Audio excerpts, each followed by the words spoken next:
ജനപ്രിയ messaging app ടെലിഗ്രാമിനെ ഇന്ത്യയിൽ നിരോധിക്കാൻ നീക്കം. ടെലിഗ്രാം സിഇഒ പവൽ ദുറോവ് ഫ്രാൻസിൽ അറസ്റ്റിലായതിന് പിന്നാലെയാണ് ആപ്പിനെ ഇന്ത്യയിൽ നിരോധിക്കാനുള്ള നീക്കം നടക്കുന്നത്.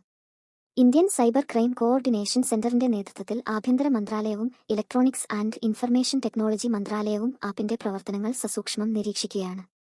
തട്ടിപ്പ്, ചൂതാട്ടം തുടങ്ങിയ നിയമവിരുദ്ധ പ്രവർത്തനങ്ങൾക്കായി ആപ്പ് ഉപയോഗിക്കുന്നതായും കേന്ദ്ര സർക്കാരിന് വിവരമുണ്ട്.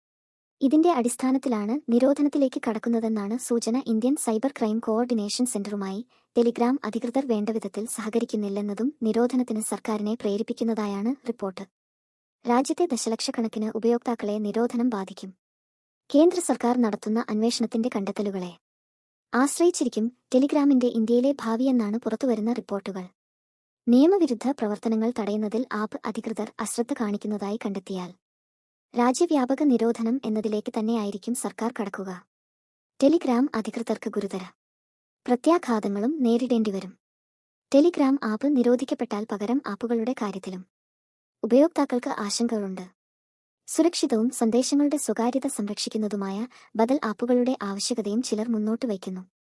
ടെലിഗ്രാമിന് പകരമാകാൻ ഒരു ഇന്ത്യൻ നിർമ്മിത ആപ്പ് ഉണ്ടാകുമോ എന്ന പ്രതീക്ഷയിലാണ് സമൂഹമാധ്യമ ഉപയോക്താക്കൾ. Thank you.